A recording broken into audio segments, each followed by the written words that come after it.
कलमे पाक कलमे शहादत अशहदु अन ला इलाहा इल्लल्लाह वहदहु ला शरीका लहू व अशहदु अन्ना मुहम्मदन अब्दुहु व रसूलुहु। कलमे पाक कलमे शहादत अशहदु अन ला इलाहा इल्लल्लाह वहदहु ला शरीका।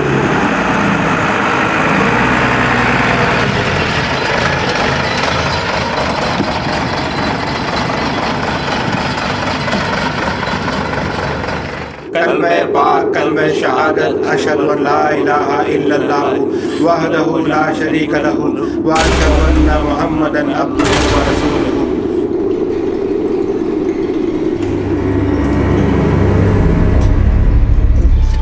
रुखसार की अम्मी चलो जल्दी।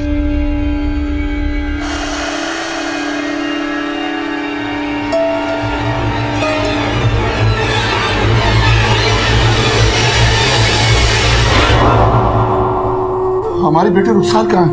जनाजा तो कब का उठ चुका है रुखसार का। क्या कहा आपने? मैयत निकाल दी आप लोगों ने? इकलौती औलाद थी हमारी, इतनी भी क्या जल्दी थी दफनाने की? थोड़ा इंतजार तो कर लिया होता। मैयत को ज्यादा देर तक नहीं रोका जाता, जानते हैं ना आप। कम से कम एक बार दीदार तो करा देती हमारी बेटी का। जाइए कोशिश करिए, कब्रिस्तान में शायद दीदार भी हो जाए। चलिए मेरे बेटे के पास चलिए।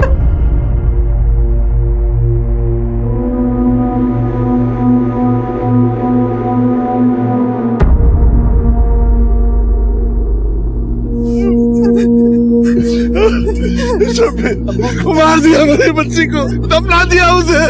क्या करता? बीमार थी मेरी रुखसार, मैयत को कब तक रोक के रखता घर पे? गर्मी कितनी है, मगरिब भी होने को है। नहीं मानती इस बात को। हमारी बच्ची इतनी बीमार नहीं थी कि मर जाए। हम मामले के तह तक जाएंगे। और ये मत समझना कि मेरी बच्ची को दफन कर दिया तो तुम्हारा गुनाह भी दफन हो गया। हम खोद खोद के निकालेंगे, छोड़ेंगे नहीं तुम्हें। अम्मी मिट्टी की अमानत थी, मैंने मिट्टी को सौंप दी है बस। हमारे रुखसार का वक्त आ गया था अब्बू। अरे वक्त तो तुम्हारा आएगा, अल्लाह का कहर टूटेगा तुम्हारे ऊपर। कहाँ है मेरी बच्ची? रुखसार, मेरी बच्ची। रुखसार गया मेरे। जाने तो मेरी बच्ची के पास, जाने तो मेरी बच्ची।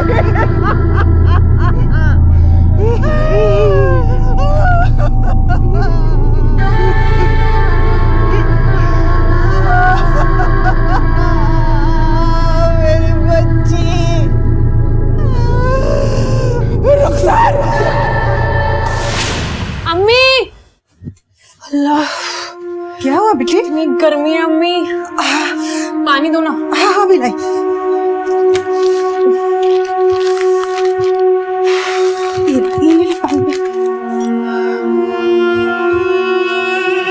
कमबख्त लाइट को भी ना अभी ही जानी थी। ये छाता बिना किसी काम का नहीं रहा। इसीलिए तो बोलती हूँ बेटा कि कहीं भी जाएगा शाम को जाएगा ठंडा ठंडा। अम्मी मुझसे ये गर्मी बिल्कुल बर्दाश्त नहीं होती। मेरा बच्चा।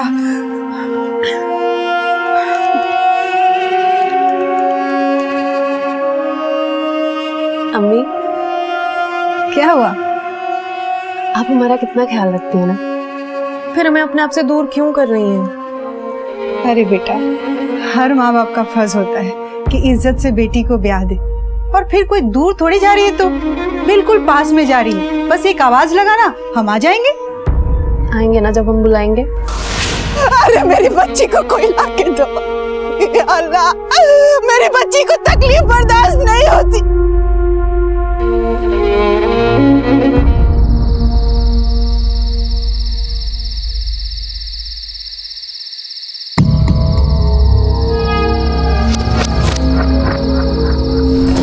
नमस्कार, आदाब। क्राइम पेट्रोल डायल 100 में आप सबका स्वागत है। अक्सर ऐसा कहते हैं कि मौत जिंदगी का आखिरी पड़ाव है। जिंदगी के दिए दर्द, तकलीफों और परेशानियों से छुटकारा है मौत। मौत पर आकर सबकी कहानी खत्म हो जाती है। हमारा आज का ये केस किसी की मौत से तो शुरू हुआ, लेकिन उसके बाद जो जुर्म की रोंगटे खड़े कर देने वाली कहानियां सामने आई वो नाकाबिले यकीन है। औज़ु बिल्लाहि मिनश शैतानिर रजीम, बिस्मिल्लाहिर रहमानिर रहीम, अल्हम्दुलिल्लाहि रब्बिल आलमीन, अर्रहमानिर रहीम, मालिकि यौमिद्दीन, इय्याका नअबुदु व इय्याका नस्तईन, इहदिनस सिरातल मुस्तकीम सिरातल लज़ीना अनअमता अलैहिम। मौलवी साहब, ये सुराग कैसा है? रहमत साहब, बड़े बुजुर्गों का कहना है कि जल्दी कब्र धंसने से अच्छा होता है। मौलवी साहब, ये धंसी नहीं है, किसी ने खोदा है। क्या कर महमूद भाई, यहाँ खोदो तो देखो तो क्या है।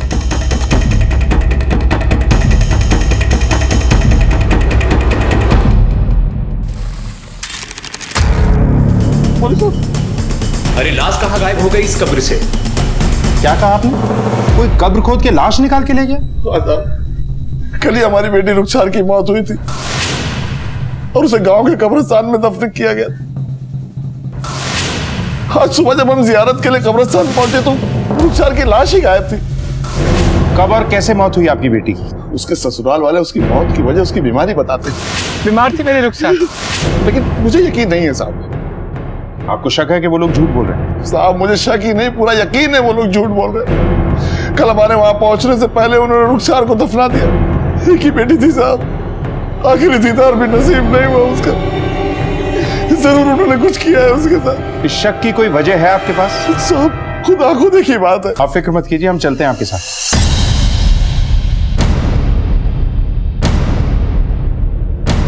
सर, बड़ी अजीब बात है, लाश कैसे गायब हो सकती है? आसपास अच्छे से चेक करो, देखो कुछ मिलता है क्या। सर, ये भी तो मुमकिन है कि लाश को कोई जंगली जानवर ले गया हो। देखो, ये किसी जानवर का काम नहीं हो सकता। रहमत मियाँ के हिसाब से कब्र से लाश निकालने के बाद कब्र को दुरुस्त किया गया। ये किसी इंसान का ही काम हो सकता है। यहाँ का गोरखन कौन है? साहब, मैं हूँ साहब। कैसे हुआ ये सब? साहब, मुझे नहीं मालूम साहब। कल रात को मैं 9 बजे के बाद चला गया साहब, उसके बाद ही हुआ होगा साहब। और साहब, इधर तो जंगली जानवर बहुत घूमते हैं, इधर तो डर के मारे कोई रात को आता भी नहीं साहब। सर, आसपास अच्छे से चेक किया, कुछ नहीं मिला। कब्रिस्तान गांव से काफी दूर है, इसके लिए आसपास कोई मकान नहीं है। पर सीसीटीवी का तो सवाल ही पैदा नहीं होता। साहब, मेरी बेटी। रहमत मियाँ, आप चिंता मत करें, हम पूरी कोशिश करेंगे। इस गोरखन के बारे में पता लगाओ, इसकी पूरी डिटेल निकालो। अब हमें रुखसार की मौत के बारे में भी पता करना होगा कि वाकई वो किसी बीमारी से मरी है या वजह कुछ और। लेकिन सर, लाश को कोई क्यों ले जाएगा? क्या कारण हो सकता है? कारण कई हो सकते हैं चौहान।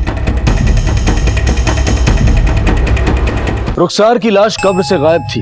क्या रुखसार की मौत उसकी बीमारी का ही नतीजा था, या फिर उसकी लाश को किसी जुर्म से पर्दा हट जाने की डर की वजह से गायब किया गया था, या फिर इस सब के पीछे कारण कुछ और ही था? रुखसार के पिता रहमत मियाँ ने पुलिस के सामने इंसाफ के लिए पुकार बुलंद की थी। मेरी बेटी की लाश ढूंढ दीजिए साहब। पुलिस के सामने एक ऐसा अनोखा और चुनौती भरा केस था जहां एक लाश को गायब करने वाले को खोज निकालना था। पुलिस ने पूरी सूझबूझ के साथ इस केस की संजीदगी को समझते हुए तहकीकात की शुरुआत की।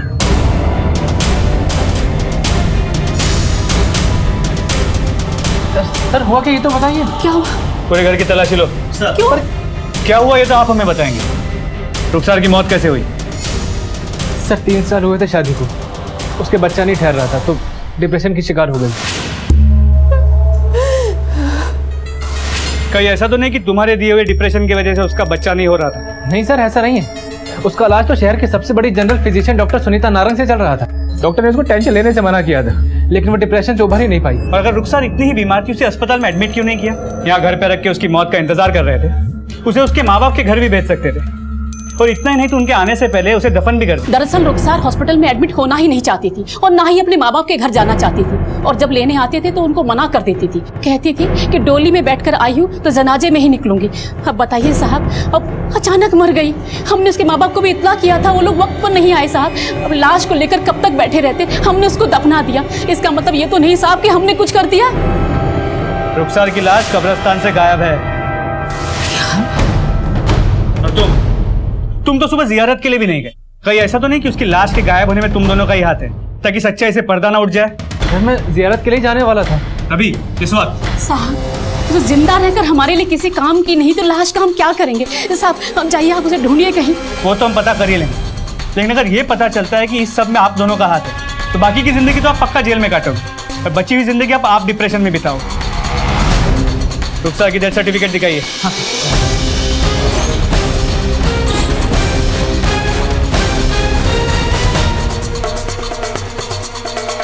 सर, अंदर से दवा मिली। नींद की दवाई है? रुखसार की? हाँ सर, वही लेती थी। डॉक्टर सुनीता नारंग ने प्रिस्क्राइब किया था। सर, रुखसार के ससुराल वाले जैसे दिखते हैं वैसे है नहीं, जरूर कुछ छुपा रहे हैं। ऐसा तुम्हें क्यों लगता है? सर, रुखसार को बच्चा ना होने की वजह से उसकी सास मुमताज उससे हमेशा नाराज रहती और इसीलिए रुखसार डिप्रेशन में थी, नींद की गोलियां भी ले रही थी। उसका ट्रीटमेंट डॉक्टर सुनीता नारंग के पास चल रहा था। सर, ये रुखसार की मेडिकल रिपोर्ट।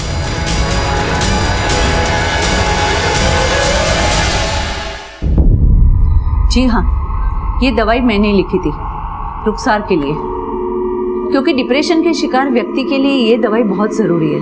इनसे उनके दिमाग की सोच और डिप्रेशन से बाहर निकलने में मदद मिलती है। मौत की वजह क्या थी?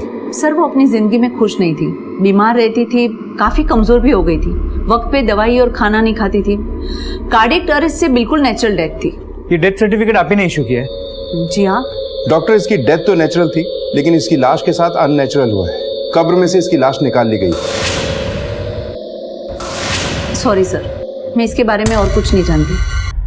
सर, ये भी तो मुमकिन है कि ये डॉक्टर शब्बीर से मिली हुई है, क्योंकि लाश तो अब भी गायब। इस डॉक्टर पे नजर रखो और शब्बीर और मुमताज के साथ इसके फोन रिकॉर्ड्स भी चेक करो और देखो कि कब्रिस्तान में इनमें से किसी का फोन लोकेट होता है क्या। सर, अब्बू, हम लोग कॉलेज जा रहे हैं। मगरिब से पहले आ जाना, स्कूटर संभाल के चलाना। हाँ जी अब्बू। जाओ। अरे रुको, टिफिन तो लेते हुए जाओ।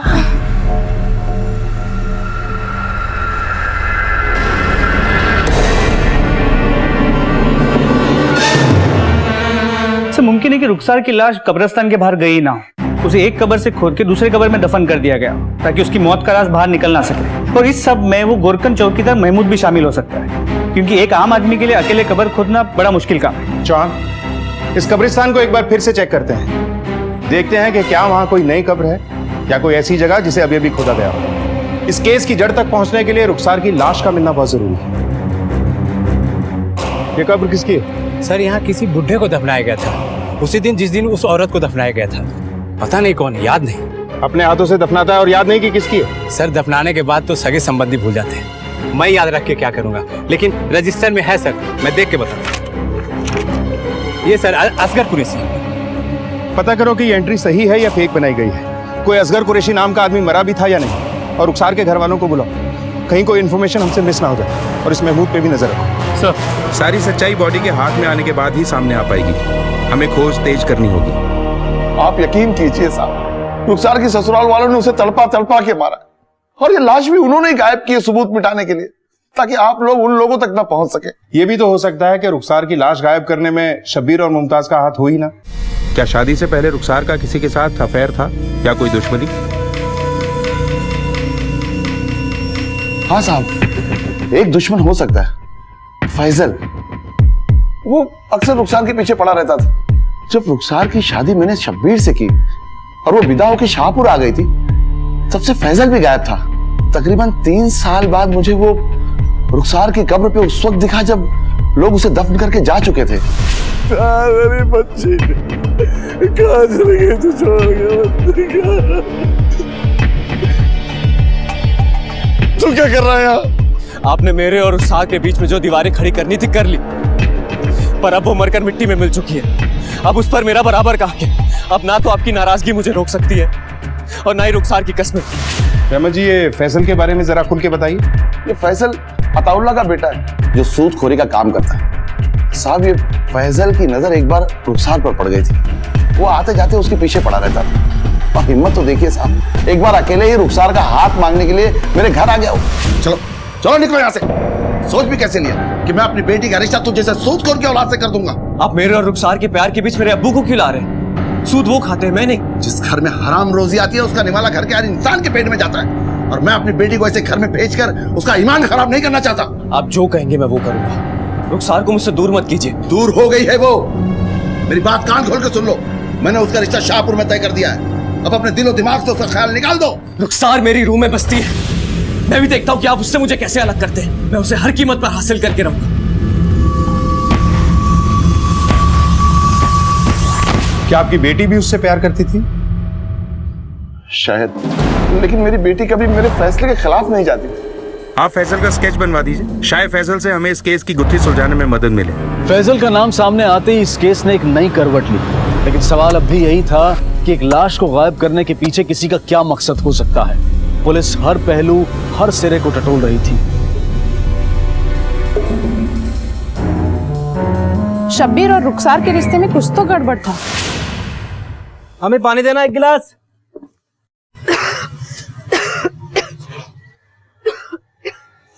नहीं पीना तुझ जैसे गुनहगार के हाथ से पानी मुझे। तुम जैसी बद किरदार को अपना के पछता रहा हूं। सर गांव वालों से मिली जुली इंफॉर्मेशन मिली, लेकिन इतना तय है कि आपके रिश्ते खराब। सर हम अपनी तरफ से पूरी कोशिश कर रहे हैं, बहुत जल्द आपको रिजल्ट मिलेंगे। जी जैन सर। सर फैजल का स्केच। हो सकता है रुखसार की मोहब्बत इस फैजल के दिल से निकली नहीं होगी। रहमत अली ने इन दोनों के प्यार को खत्म कर दिया। इसी वजह से रुखसार अपने माँ बाप से नाराज हो गई और उसने उन्हें अपनी बीमारी पर भी नहीं बुलाया, ना खुद ही वहां गई। खैर फैजल के स्केच को सर्कुलेट कराओ और इसकी तलाश तेज कर दो। जी सर। चौहान हम किसी भी एंगल को नजरअंदाज नहीं कर सकते, और मुमताज और शब्बीर पे भी नजर रखो, क्योंकि मुजरिम तफ्तीश का सुराग लेने की कोई ना कोई गलती जरूर करता है। मैंने कोई जबान वबान नहीं दी थी, तुमने अपनी मन में कहानियां बना ली। देखो जाकिर मियां, सबसे पहली बात तो यह है कि मेरी बेटियां पढ़ाई पूरी करेगी, और रही बात शादी की तो भूल जाओ, क्योंकि मेरी बेटियां शादी के लिए तैयार नहीं है।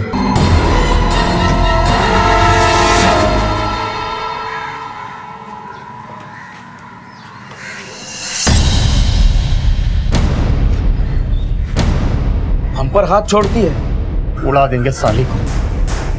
डॉक्टर बनना चाहती है ना, देखता हूँ कैसे बनती डॉक्टर।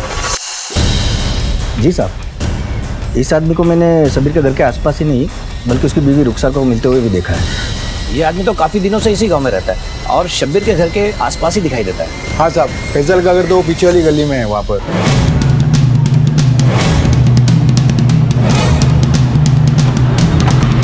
ताला है, पास पड़ोस में पूछताछ करो फैजल के बारे में। जी साहब कहिए। ये फैजल यहीं रहता है? जी साहब, ये मेरा ही घर है और ये फैजल लगभग 3 साल से यहीं किराए पर रहता था। अभी 3 दिन पहले बिना बताए कहीं चला गया। उसके माँ बाप का पता है आपके पास? जी साहब, बियावरा में बड़ी मस्जिद की गली में उनका घर है।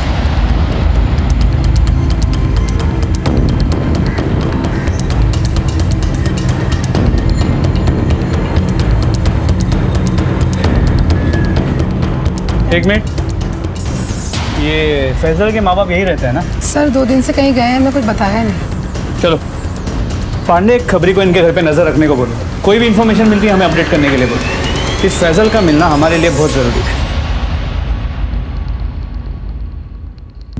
मैंने तेरी लड़की देखी है।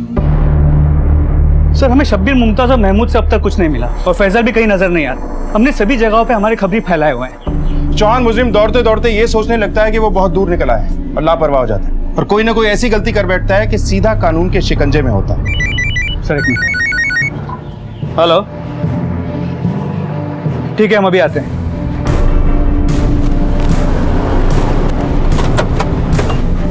हटिए यहाँ से, हटिए हटिए, चलिए।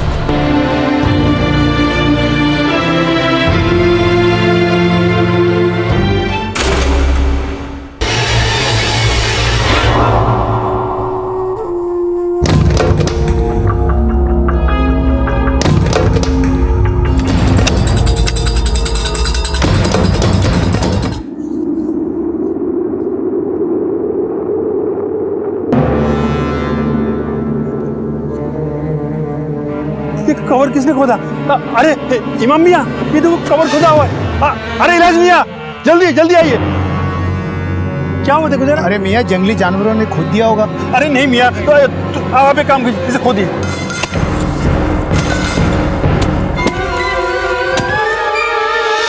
मेरी बच्ची की लाश कहाँ गई?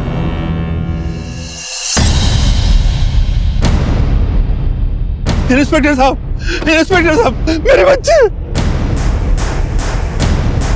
आसपास सर्च करो। सर, हम ही गोरखान है साहब इस कब्रिस्तान के। हमारा नाम इलियास है साहब। कहाँ रहते हो? यही पीछे हमारा घर है साहब। अपनी बीवी बिल्किस के साथ रहते हैं साहब। इतनी पास रहते हो, फिर भी ये सब कुछ हो गया? रात के 12 बजे तक तो हम जाग रहे थे साहब, तब तो सब ठीक था। सर, ये पत्थर मिला, खून लगाओ। मतलब जरूर यहाँ कुछ हुआ है। पांडे, इस पत्थर को फॉरेंसिक लैब में जांच के लिए भेजो। सर। इस केस से जुड़े सभी लोगों के ब्लड सैंपल्स लो। सर। इंस्पेक्टर साहब, मेरी बच्ची नसीम। आप चिंता मत कीजिए, बहुत जल्द हम इस केस की जड़ तक होंगे। शाहपुर से रुखसार की लाश का गायब होना और यहाँ से इस लड़की नसीम की लाश का गायब होना, मुझे लगता है इन दोनों के बीच में कोई ना कोई कनेक्शन जरूर है। कब्रिस्तान से हुई एक और लाश की चोरी ने इस केस का रुख ही पलट दिया। कई सवाल उठ खड़े हुए। रुखसार की लाश गायब होने की वजह तलाशती पुलिस के सामने अब एक और सनसनीखेज मामला आ गया था। क्या रुखसार और नसीम के बीच कोई रिश्ता था? क्या इन दोनों की लाशों के गायब होने का आपस में कोई ताल्लुक था? लाशों के गायब होने से लोगों में बेचैनी बढ़ गई थी और पुलिस अपनी जिम्मेदारी को पूरी ईमानदारी से निभा रही थी। चौहान, पिछले हफ्ते में लाश गायब होने की ये दूसरी घटना है और खास बात ये कि गायब होने वाली दोनों बॉडीज जवान औरतों की। अब सर, ये भी तो मुमकिन है कि दोनों कब्रिस्तान के गोरखान मिले हुए हों और लाशों की तस्करी करते हो सकता है। एक काम करो, शब्बीर, इलियास और महमूद तीनों पर कड़ी नजर रखो। सर एक मिनट। हाँ देव, बोलो। साहब, फैजल का पता चल गया है, वो कपिल नगर में है। सर, फैजल का पता चल गया है। उठा के लाओ इस मजनू को। सर। अरे साहब, कहाँ लेके जा रहे हो? अरे कहाँ लेके जा रहे हो मेरे बेटे को? सर, मैंने कुछ नहीं किया सर। देखो मजनू मियां, बचपन से जिस लड़की के पीछे पड़े थे, शादी के बाद भी जिसके चक्कर में अपना घर बार छोड़कर यहाँ किराए पे रहने चले आए, उस रुखसार की कब्र पे अपना हक जता रहे थे ना। आपने मेरे और रुखसार के बीच में जो दीवारें खड़ी करनी थी कर ली, पर अब वो मरकर मिट्टी में मिल चुकी है। अब उस पर मेरा बराबर का हक है। उस हक का इस्तेमाल करके लाश को कहाँ छुपा के रखा है? ये सब आप क्या कह रहे हैं सर? जो सच है वही बोल रहा हूँ। सच सच बता दे, रुखसार की लाश को कहाँ रखा है? हमें रहमत मियां ने बता दिया है कि रुखसार की लाश गायब होने से पहले आखिरी बार तुझे कब्र पे देखा गया था। हाँ सर, मैं उसकी कब्र पर गया था और आखिरी बार उसका चेहरा भी देखना चाहता था, पर रहमत मियां वहां पर होंगे और मुझे देखकर चिढ़ जाएंगे, इस वजह से मैं कब्रिस्तान के बाहर ही घूम रहा था। और जब लोग दफना के चले गए तब मैं उसकी कब्र पर फातिया पढ़ने पहुंचा। कब से जानता है रुखसार को? कई साल हो गए सर। रुखसार पहली नजर में मेरी रूह में समा गई थी। वो भी मुझे पसंद करने लगी थी। मुझे पसंद करने के बावजूद वो शादी के लिए अपने अब्बा की मंजूरी चाहती थी, जो कि हमें नहीं मिली। और जब जीते जी उसे हासिल नहीं कर सका तो उसे कब्र से निकाल दिया। सर, मैं लाश का क्या करूंगा? तू तो उसे हर कीमत पे हासिल करना चाहता था ना। रुखसार मेरी रूह में बसती है। मैं भी देखता हूँ कि आप उससे मुझे कैसे अलग करते हैं। मैं उसे हर कीमत पर हासिल करके रहूं। हाँ सर, ये सच है कि मैंने उनको चैलेंज किया था, पर उस चैलेंज को तो रुखसार ने कोने से सुन भी लिया था और उसके बाद रुखसार मुझसे मिलने भी आई थी। फैजल, मेरी बात तो सुनो। हमने अब्बा को मनाने की बहुत कोशिश की। फैजल अब्बा जुबान दे चुके हैं और आप अब्बा के खिलाफ नहीं जा सकते। बेहतर यही होगा कि आप हमें भूल जाएं। रहमत मियां है सर उसकी मौत के जिम्मेदार। उसकी शादी उस शब्बीर से करवा दी और उसे मुझसे दूर कर दिया। मैं उसके बगैर रह नहीं पा रहा था सर, इसलिए मैंने तय किया कि मैं यहाँ आ जाऊंगा और यहीं रह गया। उसकी सास मुमताज ने बच्चे को लेकर उसका जीना हराम कर दिया था सर। उस तनाव में उसकी तबीयत भी खराब हो गई और ये सब मुझसे देखा नहीं गया, इसलिए एक दिन मैंने उसका रास्ता रोक दिया। रुखसार, बात को समझने की कोशिश करो। ये क्या हाल बना रखा है? देखो दवाइयाँ क्या करेंगे। सर, मैं तुम्हारे बिना रह नहीं पा रहा हूँ, प्लीज वापस आ जाओ मेरे पास। अच्छा, तो ये गुल खिलाड़ी मेरे पीठ पीछे थी। अब समझ में आ रहा है तेरी बीमारी का कारण और तेरे बच्चा ना होने का कारण। शबीर, ऐसा कुछ भी नहीं है जैसा तुम सोच रहे हो। फैजल मुझे जानता है, लेकिन हमारा कोई बुरा ताल्लुक नहीं है। ये हमारे घर रिश्ता लेकर आया था, लेकिन अब्बा ने मना कर दिया था और तब से सब खत्म है। अब तो सब शुरू होगा। तेरे अब्बा को तो जमात में बिठाऊंगा मैं, देखिए। मैं उसकी जिंदगी बर्बाद नहीं करना चाहता था सर, कभी नहीं। लेकिन उस दिन के बाद से उसके शौहर ने उसका जीना आराम कर दिया होगा और वो बेचारी घुट घुट कर मर गई। तेरी कहानी में कितनी सच्चाई है और कितनी मिलावट, ये तो हम पता लगा ही लेंगे। खैर, ये बता, लड़कियों को जानता है? नहीं सर। जब तक तेरी ये कहानी सच साबित नहीं हो जाती, इस गांव को छोड़कर कहीं मत जाना।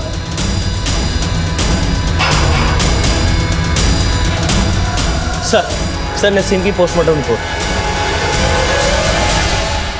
इसका मतलब ये महज एक्सीडेंट ना होते हुए एक मर्डर भी हो सकता है। चौहान, एक्सीडेंट की असली वजह जरीन हमें बता सकती है। हमारे लिए जरीन का होश में आना बहुत जरूरी है। जो भी हमारे शक के दायरे में है, सब पे नजर रखो, मुमताज और शब्बीर पे भी। सॉरी सर, जरीन अभी भी बयान देने की हालत में नहीं है। उसकी हालत बहुत ही खराब है, आगे कुछ बोल नहीं सकते। देखिए, ये महज एक हादसा नहीं, कोई कत्ल की साजिश भी हो सकती है। आपकी बेटियों की किसी से कोई दुश्मनी थी? इंस्पेक्टर साहब, वो तो हमें नहीं पता, पर मेरा दोस्त जाकिर अपने गवार बेटे इरफान को लेकर मेरे घर आए थे रिश्ता मांगने के लिए। मैंने मना कर दिया था। बात बहुत आगे बढ़ गई और मेरी बेटी नसीम ने उसे थप्पड़ मार दिया था। चौहान, कहीं उन लोगों ने अपनी बेइज्जती का बदला लेने की कोशिश तो नहीं की? उठा के लाऊं सर। रुखसार की गायब हुई लाश की गुत्थी अभी सुलझ भी नहीं पाई थी कि नसीम की लाश गायब हो गई, लेकिन इतना तो सामने आ ही गया था कि दोनों के घरेलू मामले ठीक नहीं थे। रुखसार पर तनाव हावी था, वो अंदर ही अंदर घुट रही थी। उसकी सास मुमताज और शौहर शब्बीर का रवैया उसकी तरफ बिल्कुल ठीक नहीं था। पुलिस ने इस मामले की तह तक जाने के लिए और लाशों को गायब करने वाले तक पहुंचने के लिए इस केस से जुड़े हर इंसान पर कड़ी नजर रखनी शुरू कर दी। सर, संदिग्धों पे छोड़े खबरियों से मिली इंफॉर्मेशन के हिसाब से शब्बीर को कई बार कब्रिस्तान में आते जाते देखा गया। जो आदमी जीते जी रुखसार का ना हो सका, मरने के बाद कब्रिस्तान के चक्कर काट रहा है, या फिर पुलिस की तहकीकात पे नजर रख रहा है। शब्बीर की मां मुमताज रुखसार के कब्र की मिट्टी सूखने से पहले ही इसके लिए नया रिश्ता ढूंढ रही है। चौहान, मुमताज को रुखसार कभी पसंद ही नहीं था। दूसरे कब्रिस्तान के गोरखान इलियास को कई बार एक ढाबे पे सुरेश नाम के आदमी से मिलते हुआ देखा गया। ये सुरेश पहले मुर्दा घर में काम करता था और लाशों की तस्करी के लिए अंदर जा चुका है। इलियास की बीवी है बिल्किस। इन दोनों के बीच झड़प हुई, जिसके बाद बिल्किस के सर पे चोट लगी। इलियास का एक भाई है इम्तियाज, जो उसके साथ नहीं रहता। एक गोरखन का इस तरह एक मुजरिम से मिलना किसी दूसरी तरफ ही इशारा करता है। माजिद ने जब अपने दोस्त जाकिर के बेटे इरफान का रिश्ता ठुकराया था, तो इरफान ने चाय की दुकान में नसीम और जरीना को सबक सिखाने की बात की। हम पर हाथ छोड़ती है, उड़ा देंगे साली को। इस इलियास, सुरेश और इरफान को उठवाओ। सर।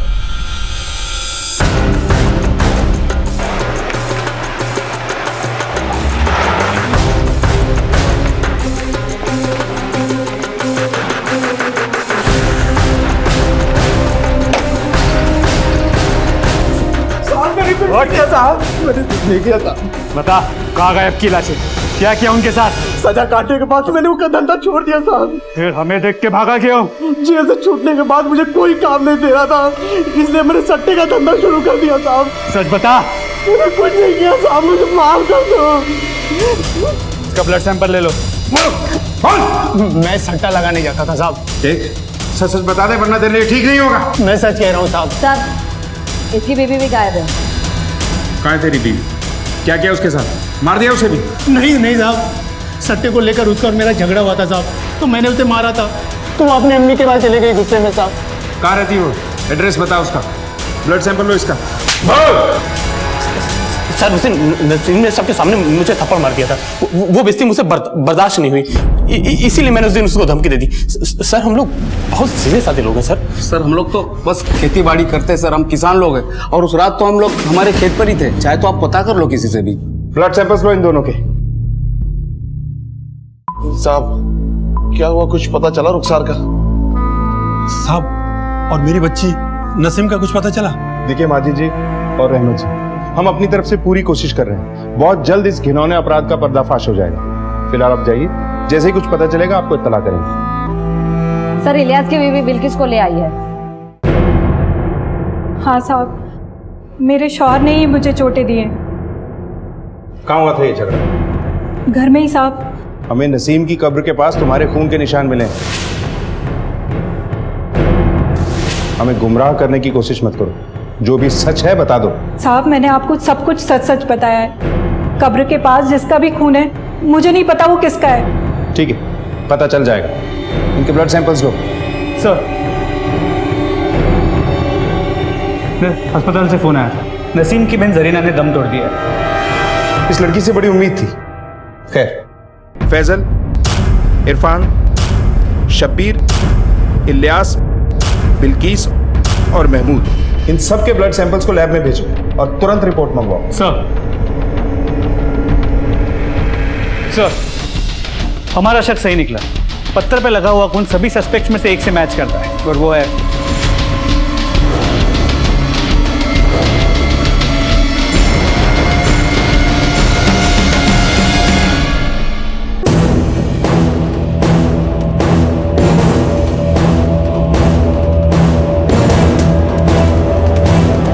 कल में पाक, कल में शहादत, ला इलाहा इल्लल्लाह। रुकिए नवाज भाई, कल में इस जनाजे को नीचे रखिए।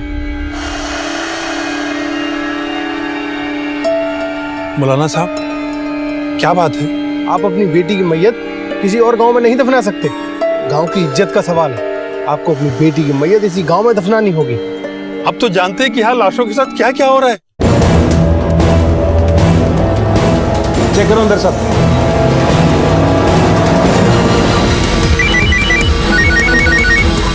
हेलो, क्या? ठीक है, हम अभी आते हैं। सर, गांव में जरीना को दफनाने को लेकर हंगामा हो गया। चलो।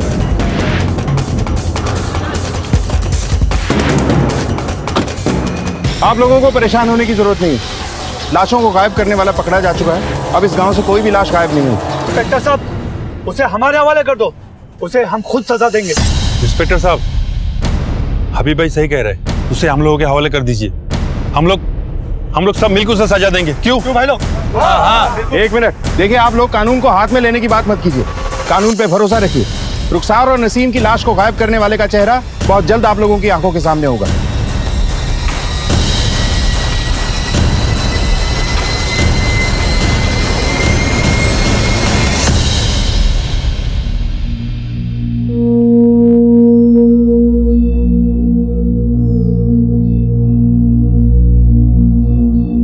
पुलिस ने दावा तो कर दिया था कि लाशें गायब करने वाला मुजरिम पकड़ा गया है, लेकिन क्या वो वाकई सही दिशा में जा रहे थे?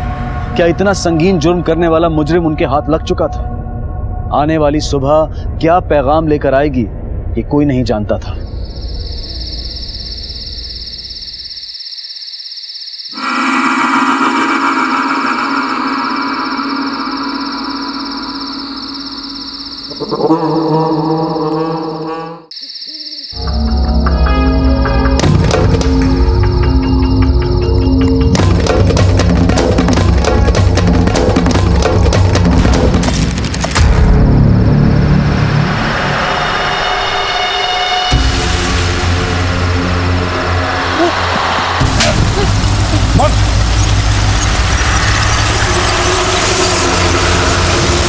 मैं तो बस यहाँ पे कब्र को ठीक कर रहा था और कुछ नहीं। झूठ मत बोल, तेरी भाभी ने हमें सब बता दिया है।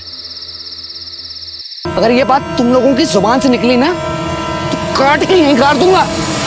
साहब, भाभी ना झूठ बोलती हैं। साहब, मैं तो बस कब्रों को ठीक कर रहा था साहब। हाँ, मैंने किया ये सब। सर, 1 साल पहले तक मैं अपने भाई इलियास के साथ उसी के घर पे रहता था। मेरे गांव में एक बहुत खूबसूरत सी लड़की थी जिसको मैं बहुत पसंद करता था। मैंने सोचा शायद ये मेरे दिल की बात समझेगी। महक ने ना मेरी बहुत बेइज्जती की थी। मैं बदले की आग में झुलस रहा था। महक को हमारे कब्रिस्तान में गाड़ा गया। उसके जिस्म की आग मेरे दिमाग में नाक बनकर डस रही थी। मैं सेक्स और बदले की आग में इतना झुलस रहा था कि मुझे साहब कुछ समझ में नहीं आ रहा था।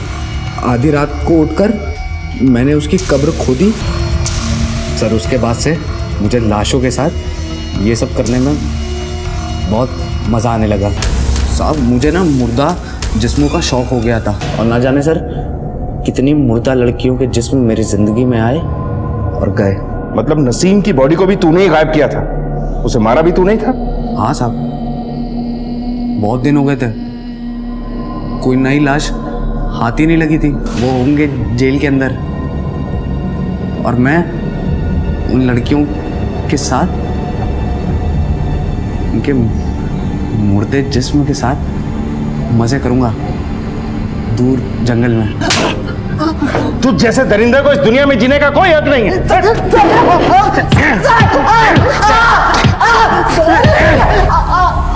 छोड़ इसे जेल में।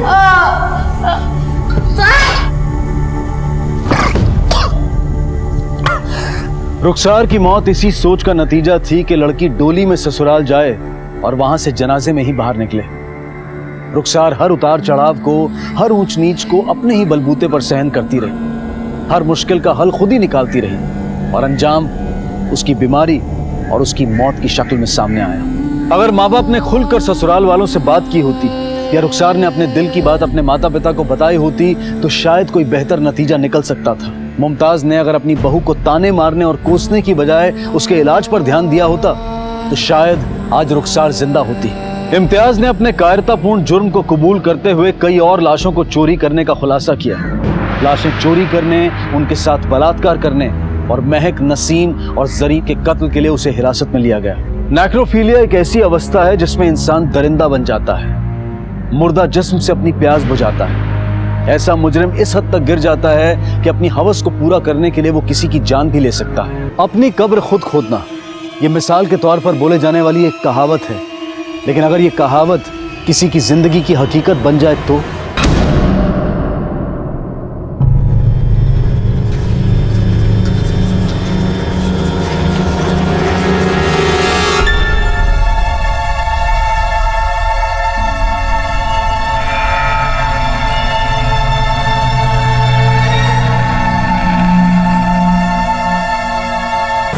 शादी को कैसे भी ढूंढिए, हमारे बेटे को लेकर आइए। हम करते कुछ करते, रोना अहमद भाई, सारा मोहल्ला छान मारा पर सादिक का कहीं नहीं पता चला। अरे फिर एक बार स्कूल में जाके देख ले। भाईजान स्कूल में हम दो बार देख लिया है, हमको तो लगता है स्कूल से आते हुए रास्ते में गायब हो गया। अरे गायब तो तेरा अकल के सिंह हो गए, जो ये लापरवाही की तूने।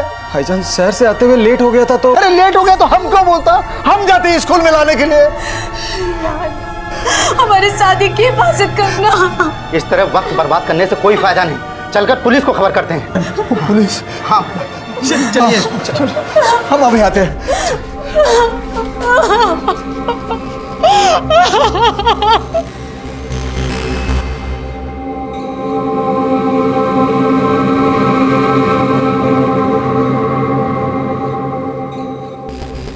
क्या नाम है बच्चे का?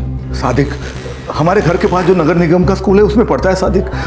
स्कूल छूटने के बाद उसका चाचा उसको लाने के लिए जाता है, लेकिन आज ये लेट हो गया। साहब, हम शहर से दुकान का सामान लेने चले गए थे।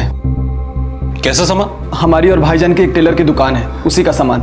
उसी में लेट हो गया साहब। लेकिन जब हम स्कूल पहुंचे तो गेट कीपर बोला कि सादिक खुद से चला गया है, लेकिन न रास्ते में मिल रहा है न कहीं घर पे पहुंचा। साहब, आप लोगों को किसी भी शक है? कोई ऐसा आदमी जो सादिक को किडनैप कर सकता हो? साहब वो नहीं साहब, आप सादिक को जल्दी से ढूंढिए, बस उसकी माँ का रो रो के बुरा हाल हो रहा है। आप सादिक के स्कूल का नाम, उसका रोल नंबर, वो कौन सी क्लास में पढ़ता था, वो सब लिखवा दीजिए, हम पता करते हैं। जी जी सर। हाँ, मेरा सादिक मिल जाएगा ना? मिल जाएगा।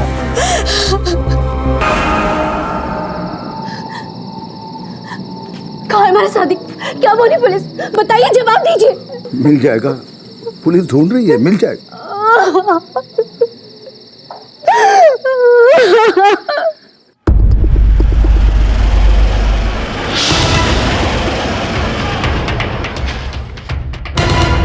मैं टीचर और स्टूडेंट से मिलता हूँ, तुम बाहर रेडियो वाले से पूछताछ करो। सर।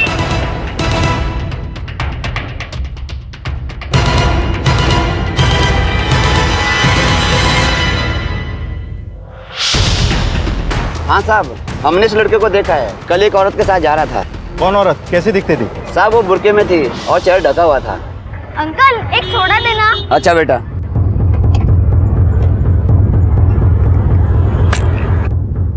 नमक कितना डालो? अरे बेटा सोडा। अंकल कल पी लूंगा। कितने बजे की बात है ये? छुट्टी के बाद के साहब, जब वो लड़का सोडा लेने आया। तुमने कुछ नोटिस किया? क्या वो औरत जबरन उस बच्चे को ले जा रही थी?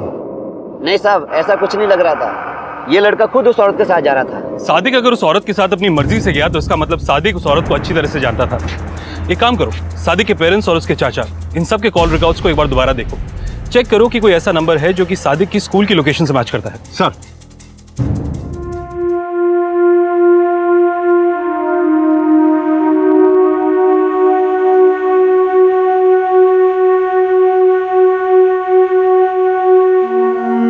अरे वाह, कितना अच्छा लिखा है।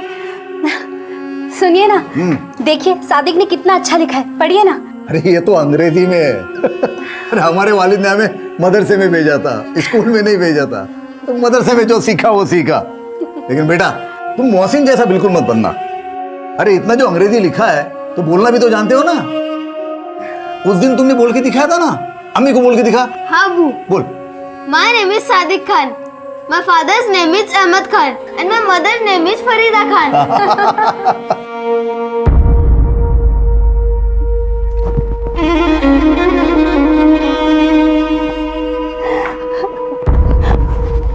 सादिक का कुछ पता चला? हाँ, बोलिए ना। आप मोहसिन से क्यों नहीं पूछते? नाम मत लो उस निकम्मे का। गया था उसकी गैराज पे, सादिक नहीं वहां पर। एक बेटे को तो अपनी जिंदगी से दूर कर ही चुके हैं। अब पता नहीं सादिक किस हाल में होगा।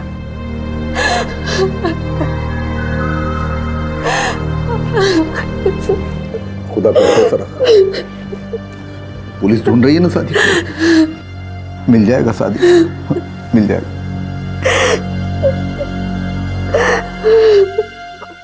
सर, सादिक की फैमिली में सबके कॉल रिकॉर्ड चेक किए, लेकिन ऐसा कोई भी नंबर नहीं मिला जो सादिक की स्कूल वाली लोकेशन से मैच करता है जब सादिक गायब हुआ था। लेकिन सर, सादिक के चाचा तौफीक के कॉल रिकॉर्ड में एक ऐसा नंबर है जो सादिक की स्कूल वाली लोकेशन से मैच करता है, और ये नंबर शमीना के नाम पे रजिस्टर्ड है। ये शमीना कौन है? सर, ये तो नहीं पता चल पाया, लेकिन कॉल रिकॉर्ड के मुताबिक शमीना और तौफीक के नंबर पिछले दोनों अक्सर सादिक के स्कूल वाली लोकेशन पे थे। और सर, जब मैंने इस नंबर पे कॉल किया तो फोन बंद था। ये शमीना रहती कहाँ? गणेशपुरा में, सादिक के स्कूल से 5-6 किलोमीटर दूर है सर। शमीना के कॉल रिकॉर्ड से निकलवाओ। सादिक की किडनैपिंग से लेकर शमीना के फोन बंद होने तक शमीना का फोन कौन कौन सी जगह पर एक्टिव था, इसके बारे में तो पता करो सिंह। सर, तब तक हम पता करते हैं कि शमीना उस दिन सादिक के स्कूल के बाहर गई क्यों थी।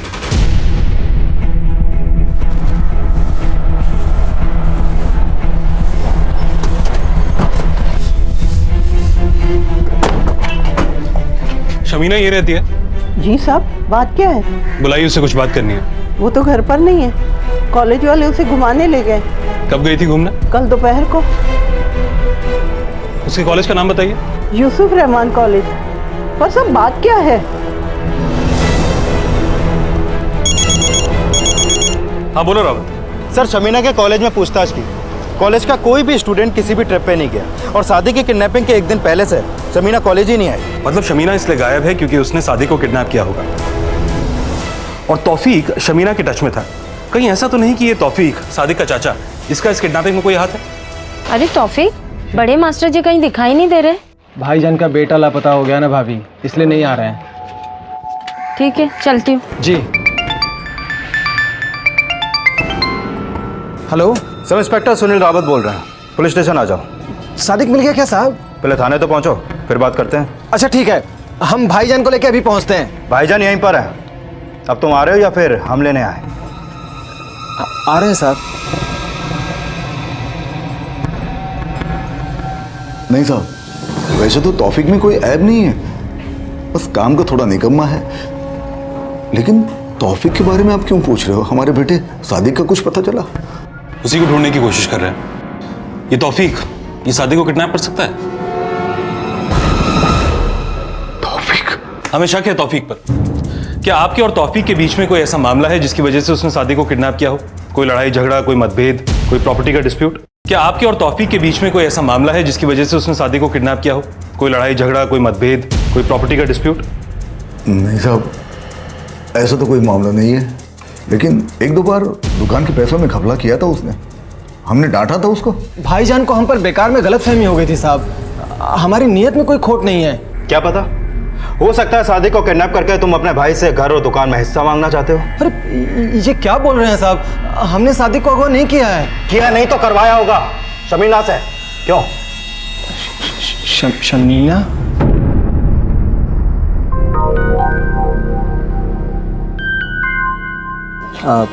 नाम क्या लिखूं आपका? शमीना शेख।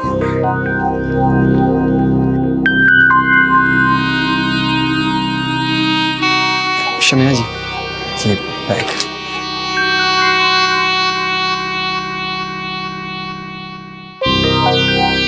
शमीना से हमारी मुलाकात 6 महीना पहले हुई थी साहब, और हम दोनों में प्यार हो गया।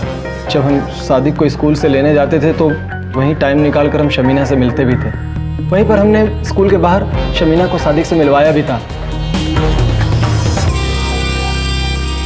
लेकिन साहब, हमने शमीना को सादिक को अगवा करने के लिए नहीं कहा। शमीना ऐसा कर भी नहीं सकती है साहब। अगवा नहीं कर सकती तो कहाँ गायब है वो, और क्यों? हमें खुद नहीं समझ में आ रहा है साहब। उस दिन हम शहर से आने में लेट हो गए थे। सादिक को स्कूल से लेकर हम शमीना से ही मिलने वाले थे, लेकिन न सादिक मिला न शमीना। हो सकता है तू जानता है शमीना सादिक को लेकर कहाँ गई है, लेकिन बता नहीं रहा। हम नहीं जानते हैं साहब, आप हम पर बेकार में शक कर रहे हैं। हमें तो लगता है कि सादिक को मोहसिन ने अगवा किया है। सर, पूछताछ में कंफर्म हो गया है कि मोहसिन सादिक का बड़ा भाई है। और ये भी सच है कि 6 महीने पहले सादिक के फादर ने गुस्से में मोहसिन को घर से निकाल दिया था। शमीना के गायब होने से एक बात तो साफ है कि सादिक को जिस औरत के साथ देखा गया वो शमीना ही थी, और इस शमीना का तौफीक के साथ कनेक्शन है। कहीं ऐसा तो नहीं कि तौफीक खुद को बचाने के लिए मोहसिन का नाम ले रहा है। एक काम करो, इस तौफीक पर नजर रखो, तब तक हम सादिक के पेरेंट्स से मिलते हैं और देखते हैं कि वो मोहसिन और तौफीक के बारे में क्या कहते हैं। सर। हाँ साहब, मोहसिन को हमने ही घर से निकाल दिया था। बचपन से उसका पढ़ाई में ध्यान ही नहीं था।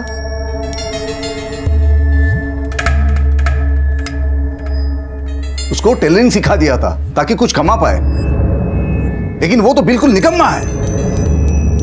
फिर दुकान का सामान खरीदने के लिए शहर भेजता था तो पैसों में हेराफेरी करता था। साहब, हम तो मोहसिन से बिल्कुल तंग आ गए थे। एक दिन एक अपाहिज लड़की का बाप हमारे पास आया, हमको बोला कि हमारा मोहसिन उसकी बेटी को छेड़ता है।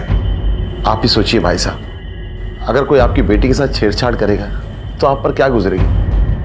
वो बेचारी अपाहिज है और मोहसिन उसकी बैसाखी छीन कर उसे यहाँ वहाँ छूता है। जनाब, हमारे बेटे की हरकत पे हम शर्मिंदा हैं। आप फिक्र मत करिए, हम उसको सबक सिखाएंगे। मोहसिन हमारे लिए उसी दिन मर गया था साहब। हमारा उससे कोई मतलब नहीं है, इसलिए उसके बारे में आपको कुछ नहीं बताया। मगर आपका भाई तौफीक यानी कि सादिक का चाचा, वो तो कह रहा था कि सादिक को किडनैप मोहसिन नहीं किया होगा। मोहसिन ने? वो सादिक को क्यों किडनैप करेगा भला? ये तो अब आप हमें बताएंगे। मोहसिन भले ही बिगड़ा हुआ और आवारा लड़का था, लेकिन वो सादिक को कभी कोई नुकसान नहीं पहुंचा सकता। दोनों भाई एक दूसरे को दिलो जान से चाहते थे साहब। मोहसिन तो बीच बीच में सादिक को मिलने भी आया करता था, लेकिन हम उसको सादिक को मिलने नहीं देते थे, क्योंकि हम ये चाहते थे कि मोहसिन की बुरी आदतों का असर सादिक पर ना पड़े। ये देखो हम तुम्हारे लिए क्या लाए हैं, तुम्हें पसंद है ना? कुछ भी देने की कोई जरूरत नहीं है। तुम यहाँ पे क्यों आए? चलो निकल यहाँ से, निकल यहाँ से। और हम पक्का यकीन से बोल रहे साहब, मोहसिन सादिक को गायब करके अपनी अम्मी को कभी तकलीफ नहीं पहुंचाएगा। मोहसिन जानता है साहब, उसकी अम्मी सादिक से जितना प्यार करती है उतना ही उससे करती है। हम इन्हें कब से बोलते आ रहे हैं साहब कि मोहसिन को माफ करके घर ले आइए, लेकिन ये हमारी बात कभी सुनते ही नहीं।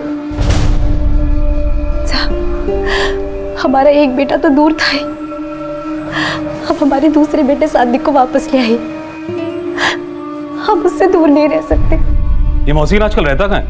गणेशपुरा में किराए पे रहता है। ये शमीना रहती कहाँ है? गणेशपुरा में, सादिक के स्कूल से 5-6 किलोमीटर दूर है सर। नंबर दीजिए उसका। 400। आप जिस नंबर को डायल कर रहे हैं वो इस समय स्विच ऑफ है। सर फोन बंद है। बंद है? ये गणेशपुरा में मोहसिन रहता कहाँ है?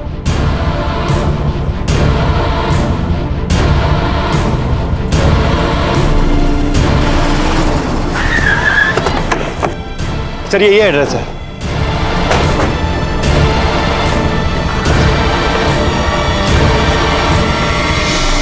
सर ये तो ताला लगा है। लैंडलॉर्ड से पूछते हैं। साहब कल सुबह से यहाँ ताला लगा हुआ है। कहाँ गया होगा मोहसिन, कुछ आइडिया है? साहब कुछ आइडिया नहीं है, समय का तो पता नहीं है, लेकिन वो रात रात भर गायब रहता है और दिन दिन भर यहाँ पर जुआ खेलता रहता है। 2 महीना हो गया साहब, भाड़ा भी नहीं दे रहा है। काम क्या करता है मोहसिन? काम का तो पता नहीं, लेकिन वो जो कुछ भी कमाता है सब पैसा शराब और जुए में उड़ा देता है और बहुत परेशान कर रखा है साहब उसने जो है। और मैंने बोला घर खाली करने के लिए तो हमें ही धमका रहा है साहब। ठीक है, जो कुछ भी मोहसिन के बारे में अब तक पता चला है उससे एक बात तो साफ है, वो सिर्फ बिगड़ैल ही नहीं बल्कि 2 कदम आगे भी है। और सर ये भी तो हो सकता है कि उसने ही सादिक को किडनैप किया और अब अपने फादर से पैसा मांगने का कोई प्लान बना रहा हो। एक काम करो, सादिक के पेरेंट्स के फोन को सर्वेलेंस पर डलवा दो और मोहसिन के कॉल रिकॉर्ड्स चेक करो, देखो कि इसका और शमीना का कोई कनेक्शन है क्या। सर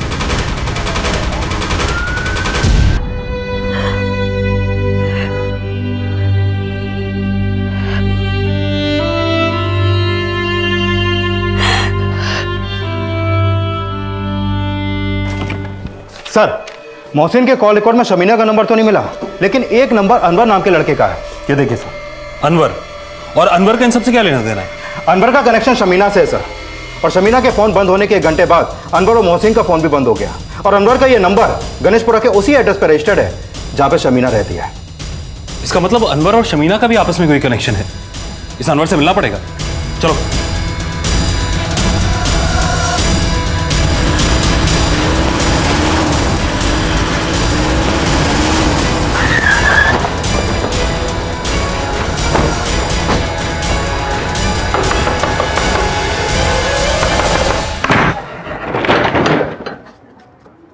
क्या बात है साहब? अनवर यहीं रहता है? अनवर शमीना का बड़ा भाई है।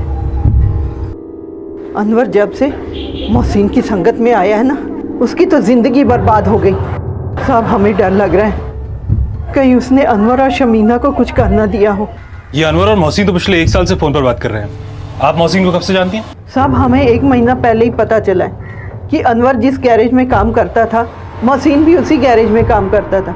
साहब मोहसिन ने ही अनवर को जुए और शराब की लत लगाई थी। हम तो मना करते करते थक गए कि मोहसिन से दोस्ती खत्म कर दे, पर उसने हमारी एक ना सुनी। जिस गैरेज में अनवर और मोहसिन काम करते थे उसका पता क्या है?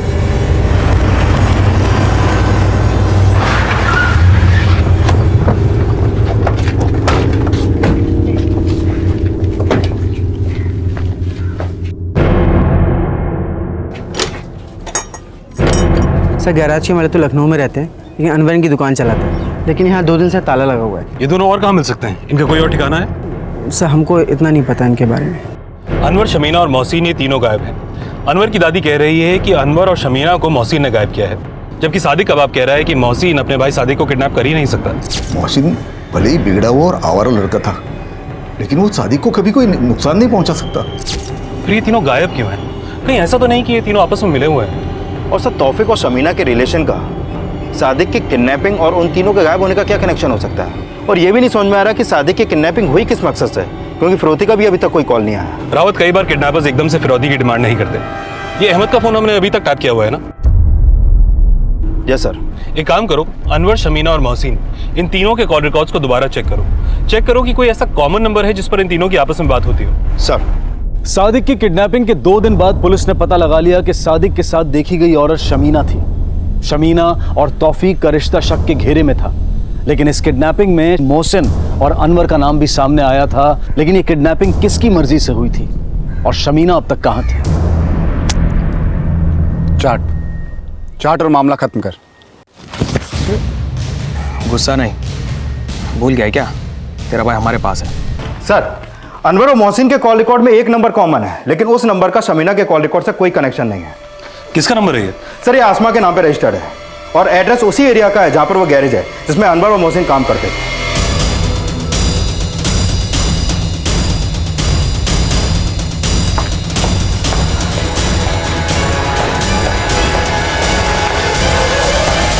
आसमा ये रहती है? जी कहिए, वो हमारी बेटी। बुलाइए उसे जरा। अब्बू, क्या हुआ अब्बू? आसमा अभी का नाम है? जी, मोहसिन और अनवर से कोई दोस्ती नहीं है हमारी। वो दोनों तो हमें फोन करके परेशान करते हैं। हाँ साहब, उन दोनों ने तो जीना हराम कर रखा हमारी बेटी का। घर से बाहर निकलना मुश्किल कर दिया। पहले हमीदा की जिंदगी बर्बाद की, अब आसमा के पीछे पड़ेंगे। ये हमीदा कौन है? हमारी बड़ी बेटी है साहब, इससे 1 साल बड़ी। हमीदा का एक पैर पहले से ही खराब था साहब। पहले तो बैसाखी के सहारे चल भी लेती थी, लेकिन मोहसिन और अनवर की वजह से इसने बिस्तर पकड़ लिया। ऐसा क्यों? हमीदा पहले कॉलेज आ जाया करती थी, दोनों लड़के फिक्रे कसते थे। डर के हमारे बच्ची ने हमसे कुछ बताया नहीं, और इसके बाद तो उन्होंने हद ही पार कर दी। मोहसिन मियाँ। हाँ। भाभी, हमीदा ने जब हमें बताया तो हमने मोहसिन के घर का पता किया, उसके अब्बू से शिकायत की। फिर बाद में हमें पता चला कि मोहसिन के अब्बू ने मोहसिन को घर से निकाल दिया, लेकिन इसका भी उस पर कोई असर नहीं हुआ साहब। वो तो आज़ाद हो गया, फिर जो मन में आता था वो करता था। कुछ हादसे में हमीदा को ऐसी चोट लगी, अब तो ये बैसाखी के सहारे भी नहीं चल पाती। अनवर और मोहसिन ने आपकी बेटी के साथ इतना बुरा किया, अगर फिर भी आपने उनके खिलाफ FIR लॉन्च नहीं की? बेटियों का बाप हूं साहब, सोचा बच्चियों की बदनामी ना हो, और इसी बात का उन लोगों ने और भी फायदा उठाया। हमीदा के बाद अब आसमा को छेड़ने लगे। सर हमने घर से निकलना बंद कर दिया तो वो लोग हमें फोन करने लगे, और जब हम उनका नंबर पहचान गए तो वो कभी PCO से, फिर कभी किसी और नंबर से फोन करने लगे। कौन कौन से नंबर से फोन करते थे आपको? वो नंबर हमें दीजिए। जी सर, इतना तो हमें याद नहीं है, लेकिन हाँ आखिरी बार इस नंबर से फोन आया था। आप लोग चाहें तो अभी भी उन दोनों के खिलाफ पुलिस में एफआईआर लॉन्च कर सकते हैं। घबराइए नहीं, पुलिस आपके साथ है।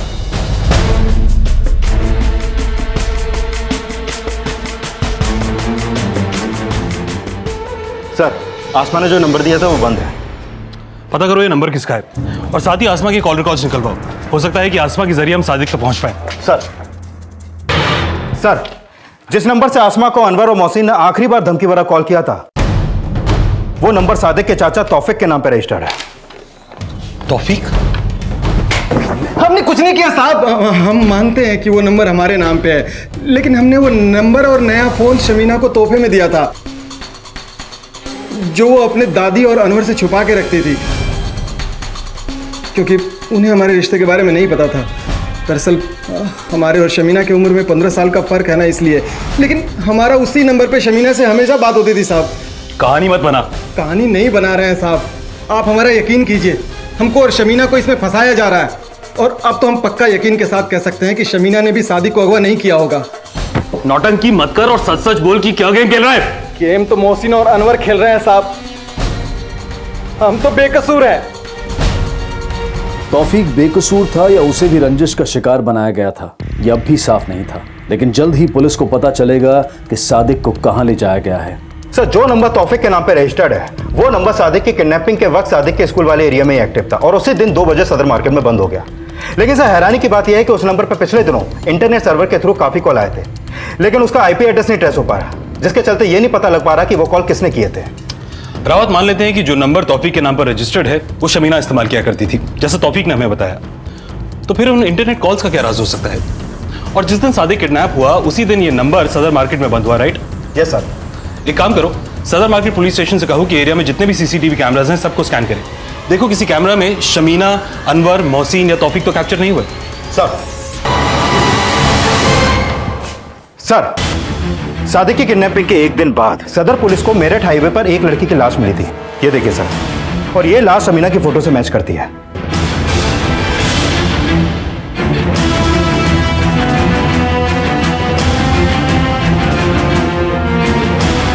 शमीना की हत्या गोली मारकर की गई थी, लेकिन उसके पास कोई आईडी और सामान नहीं मिला था।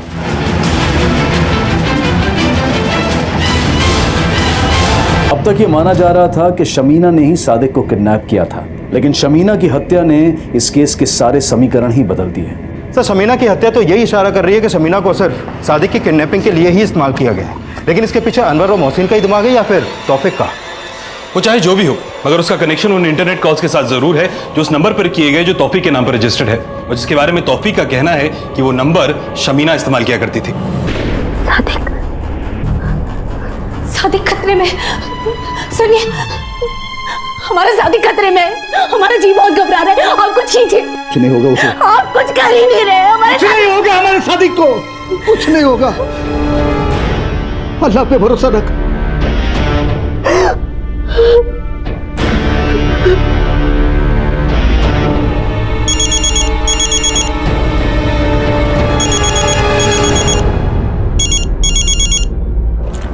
सर, मोहसिन का फोन अभी अभी हुडा क्रॉसिंग पे ऑन हुआ था। उसके फोन से उसके फादर को कॉल भी हुआ था। फोन टैप हो गया, लेकिन सर फोन करने के तुरंत बाद फोन बंद हो गया। फौरन हुडा क्रॉसिंग की बीट चौकी से कांटेक्ट करो इमीडिएटली। सर। आसमा, आसमा। जी अब्बू। अब बेटा सब्जी ले आया हूँ, जो अच्छा लगे वो पका लेना। लाओ, ये हम काट देते हैं। लड़कों के खिलाफ कंप्लेन ना करके बहुत बड़ी गलती की है। बेटी के बाप की 1000 मजबूरियां होती, और आपकी इन मजबूरियों की सजा आपकी बेटियों को ही मिली। अब्बू, ये आज तू कैसी बातें कर रही है बेटा? अब्बू, आज ऐसा लग रहा है कि ऊपर वाला हमें कोस रहा है। काश हमने उन लड़कों को पहले ही जेल भिजवा दिया होता, तो वो जालिम आज किसी मासूम के साथ ऐसा नहीं कर पाते।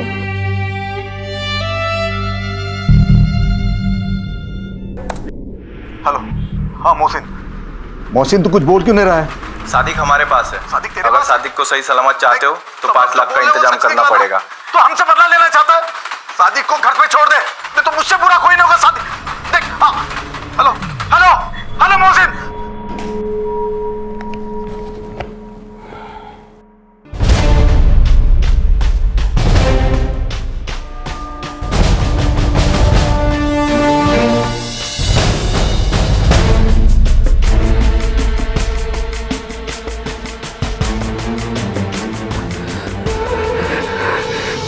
पता नहीं वो कौन सी मनहूस घड़ी थी जब इस कमीने ने जन्म लिया। सुनिए, ये लीजिए, इन गहनों को बेचकर 5 लाख रुपए का इंतजाम कीजिए, लेकिन मेरी शादी को बचा लाइए। सर, हुडा क्रॉसिंग से मोहसिन का अब तक कोई लीड नहीं मिला। मिलेगा भी नहीं रावत, क्योंकि मोहसिन हुडा क्रॉसिंग गया ही नहीं। मतलब सर? ये समझाने के लिए मैं तुम्हें एक आसान सा एग्जांपल देता हूँ। तुम मुझे इस केस के बारे में कुछ जानकारी दो, मैं तुम्हें बीच में टोकूंगा, मगर तुम्हें रोकना नहीं है। ऑलराइट? Okay sir. सर, अगर हम सादिक के फैमिली सादिक कौन है? तुम रोके रावत, रोकना नहीं है। सर, हमने उनकी फैमिली के हर मेंबर के कॉल। प्रिंटर क्यों खराब है? तुम फिर रोके रावत, रोकना नहीं है। सर, मैं ये कहना चाह रहा हूँ कि अगर कोई लीड मिलेगा। कैसी लीड? सर, बट नेचुरल, अगर आप इतनी जोर से चिल्लाकर बोलेंगे और बीच में रोकेंगे तो मुझे रुकना ही पड़ेगा। मेरा रिएक्शन होगा ही सर। यही रिएक्शन रावत इस कॉन्वर्सेशन में मोहसिन की तरफ से मिसिंग है। मोहसिन सिर्फ अपनी बात किया जा रहा है, अपने फादर की बात को रिएक्ट ही नहीं कर रहा है, जबकि उसके फादर उस पर चिल्ला भी रहे हैं। गौर से सुनो। हेलो, हाँ मोहसिन तू कुछ बोल क्यों नहीं रहा है? सादिक हमारे पास है। सादिक तेरे पास? सादिक को सही सलामत चाहते हो तो 5 लाख का इंतजाम करना पड़ेगा। एक और बात, सादिक हमारे पास है। सादिक तेरे पास? सादिक को सही सलामत चाहते हो तो 5 लाख का इंतजाम करना पड़ेगा। तुम्हें इस कॉन्वर्सेशन में ट्रेन की आवाज सुनाई दे रही है? हाँ सर, लेकिन सर हुडा क्रॉसिंग के आसपास तो कोई रेलवे ट्रैक नहीं है। 10 किलोमीटर के रेडियस में रावत एक भी रेलवे ट्रैक नहीं है। ये इंटरनेट कॉल भी 15 सेकंड का है। शायद इंटरनेट कॉल करने वाले ने मोहसिन की आवाज को रिकॉर्ड किया और उसके बाद हुडा क्रॉसिंग पर जाकर मोहसिन के फोन से फोन किया। I am sure Rawat, Sadiq, Mohsin और अनवर किसी ऐसी जगह पर है जो किसी रेलवे ट्रैक के पास है। और इस आसमा ने जो हमें नंबर दिया वो तौफीक के नाम पर रजिस्टर्ड था, राइट? Yes sir. मगर तौफीक का कहना है कि वो नंबर शमीना इस्तेमाल कर रही थी और आसमा का कहना है ये वो नंबर है जिससे मोहसिन और अनवर उसे फोन कर परेशान किया करते थे। कहानी कुछ अटपटी सी लग रही है। एक काम करो, इस आसमा की फैमिली को भी इन्वेस्टिगेट करो, कहीं ऐसा तो नहीं कि इस पूरे कांड में उनका ही कोई हाथ हो। सर,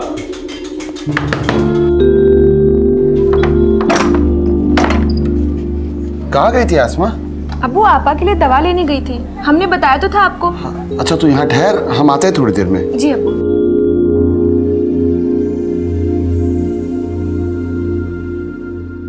सर, पता चला है आसमा और हमीदा के फादर के पास एक रिवॉल्वर है जिसका ये लाइसेंस है, और ये रिवॉल्वर उसने अभी 1 महीने पहले ली थी, जिसमें 9 mm की बुलेट लोड होती है। और सर, शमीना की बॉडी से जो बुलेट हमें मिले थे वो भी 9 mm की रिवॉल्वर से ही चलाए गए। सर, और एक बात, हुसैन का गांव वाला घर जटोली में है और उसके घर से रेलवे ट्रैक बहुत नजदीक है। Railway track? लगता है हमें जल्दी चटोली के लिए निकलना पड़ेगा। एक काम करो, हुसैन की गणेशपुरा वाले घर के सामने एक कांस्टेबल को तैनात कर दो। सर,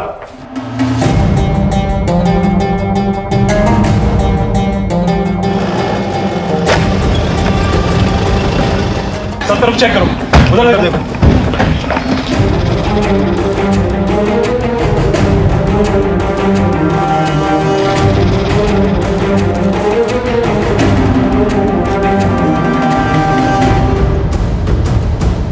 सर, ये एम्प्टी चल।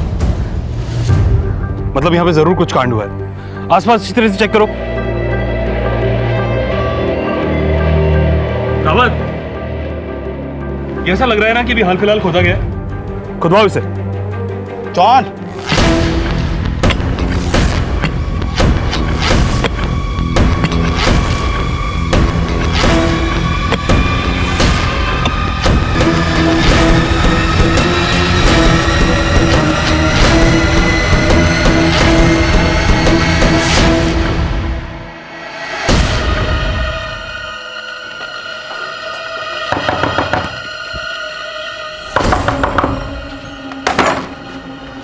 साहब आपके पास गन है? जी हाँ। आपने बताया नहीं? आपने पहले पूछा नहीं, और लाइसेंस भी है हमारे पास। दिखाइए। ये देखिए साहब, ये बंदूक और ये लाइसेंस। इसमें 9 mm की बुलेट यूज होती है ना? जी हाँ। आपके गांव वाले घर से 9 mm की बुलेट के खाली शेल्स मिले हैं। क्या? खाली शेल्स ही नहीं, 3 लाशें भी मिली हैं जिनकी मौत 9 mm की बुलेट से हुई है। लाशें? ये क्या कह रहे हैं आप? अब जो भी बात होगी थाने चलकर होगी। अरेस्ट करो इन्हें। साहब हमारी बात सुनिए साहब। साहब देखिए, हमारी बात सुनिए साहब। सर, अब्बू ने कुछ नहीं किया,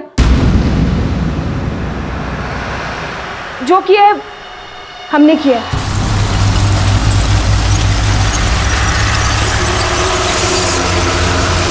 आसमा क्यों किया ये सब? बदला लेने के लिए।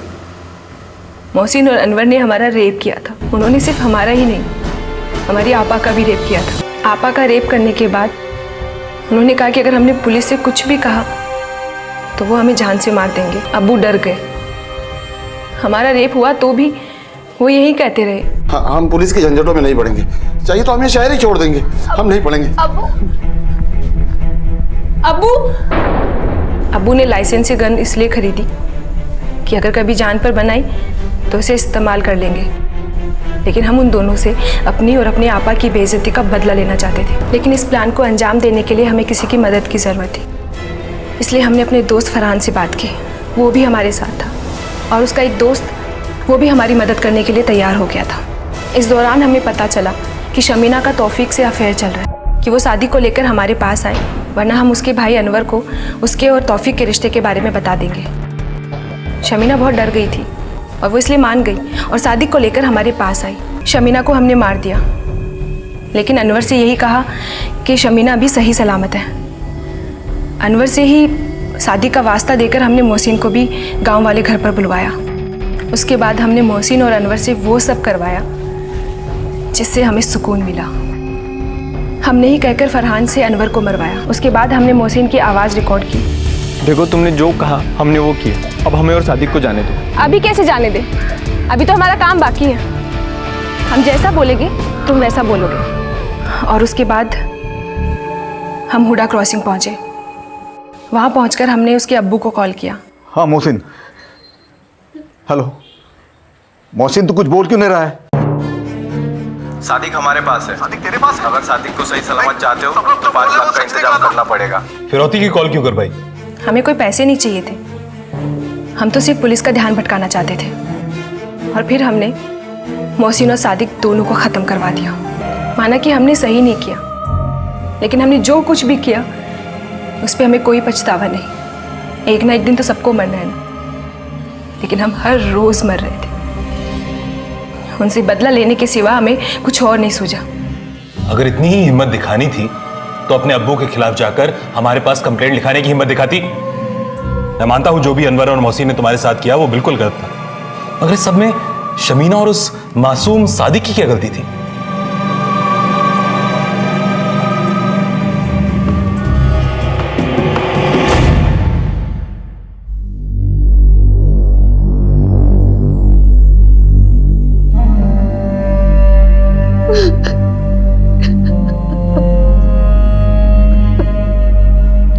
कहते हैं कि ऊपर वाले ने सबकी सांसें तय कर रखी हैं, लेकिन जिंदगी छीनने वाले को ऊपर वाले की कठपुतली कहना क्या दुनिया बनाने वाले पर मिथ्या आरोप लगाने की साजिश नहीं? क्योंकि ऊपर वाला तो मासूमों को नहीं गुनहगारों को सजा देता है। और यह भी कहा जाता है कि जुल्म करने वाला तो गुनहगार होता ही है, लेकिन जुल्म सहने वाला भी कहीं ना कहीं कसूरवार होता है। माना कि हमीदा के पिता को यह समझने में देर लगी, लेकिन जो आसमां ने किया वो कहीं ज्यादा घृणास्पद है, जिसका खामियाजा हमीदा और उसके पिता को भी चुकाना पड़ेगा। इसी विचार के साथ अब मैं अनूप सोनी आपसे विदा लेता हूं। फिर मुलाकात होगी अगले एपिसोड में एक और चौंका देने वाले केस के साथ। तब तक अपना और अपने परिवार का ख्याल रखें और देखते रहें क्राइम पेट्रोल डायल 100। सबक एक को सीख हम सबको। जय हिंद। CID के और भी मजेदार और सस्पेंस से जुड़े एपिसोड्स को देखने के लिए हमारे चैनल को सब्सक्राइब करें और बेल आइकॉन दबाना ना भूलें।